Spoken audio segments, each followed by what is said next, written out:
You're listening to the Dibbly Dobbly podcast. Remember to like, share, comment, subscribe, and click the bell to make sure you get the latest episodes of the podcast. Be sure to like and share our Facebook page and follow us on Twitter. Moving on to our last topic of this discussion today, Skulls, and it's in your line of expertise, mentoring and coaching. Now, Skulls, back in the old days of cricket, you didn't have a coach. You only had a physio and a manager, and that was it. There was no coaches like we have today. So players had to work out things for themselves and use their own initiative rather than someone telling them all this information. Because back in those days, cricket was still considered to be an amateur sport. It wasn't professional as it is today. So Skulls, a mentor or coach is very important in the development of a player. So Skulls, how important is the role of the mentor or coach in a cricket team? And how important is the player relationship between the mentor and coach? Look, I think relationships are hugely important in anything in life. Like, you need good relationships to be able to, and you need trust and whatever to be able to perform at your best and for any relationship to work. So the relationship side of things is really, really important. And I think you have to respect each other more than you have to like each other. You can sort of get on with it if you don't like each other, but as long as you respect each other, that can work. But I think there's definitely a place in professional sport for coaches. But also I think athletes should be trying to get their own little sort of tight-knit network and circle of people they trust that they can go back to on an individual level. Because a coach of a cricket squad usually has 25 or 30 players that they're managing, and they can't go deep with every single one all the time. So it's up to the individual to take ownership of their own development. They got to own their own development, own their own game. But yeah, there's definitely still room for coaching and feedback, but at the end of the day, it's up to the player what they take on, like what information they take on, what feedback they take on, what advice they take on. And because at the end of the day, it's their career, it's your career as an individual.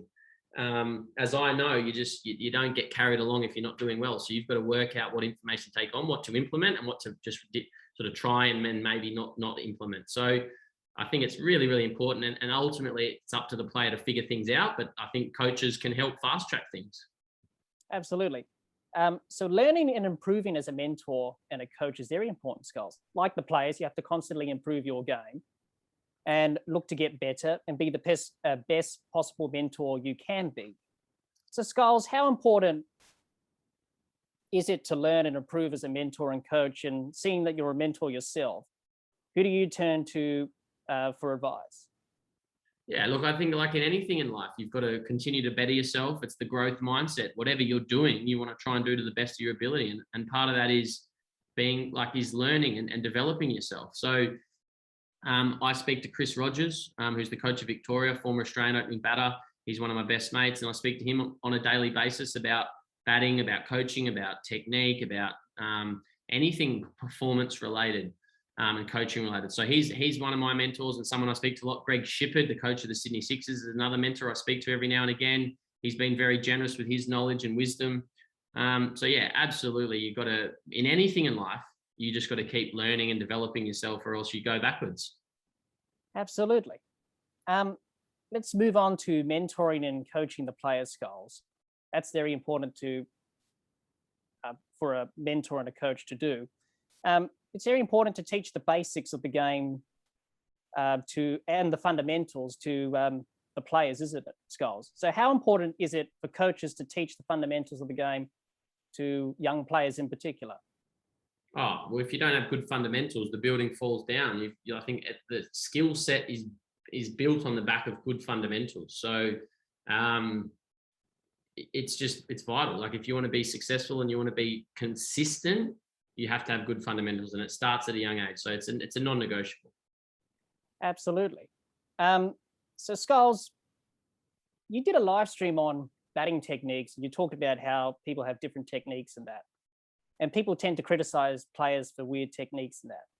So as a coach, how do you approach advising the players on their techniques? Look, I think it all comes back to the basics. I try and keep things simple.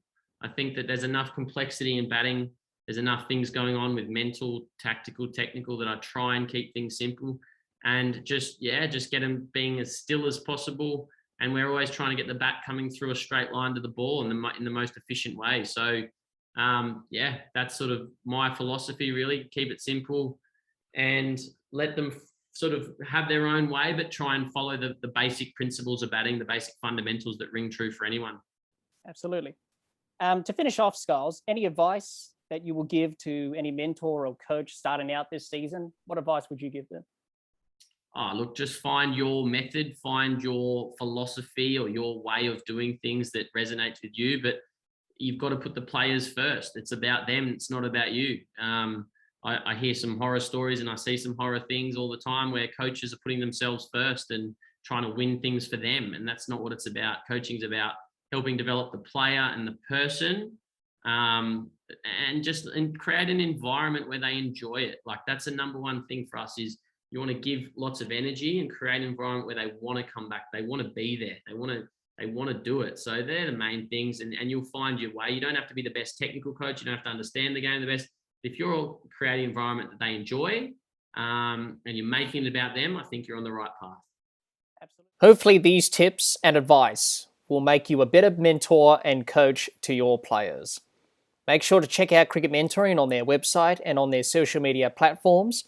If you want some help to improve your game, then Tom's the right man to help you. Be sure to subscribe and click the bell to get the latest episodes of the podcast, and like and share our Facebook page, and follow us on Twitter and on Instagram. Until next time, keep safe and bye for now.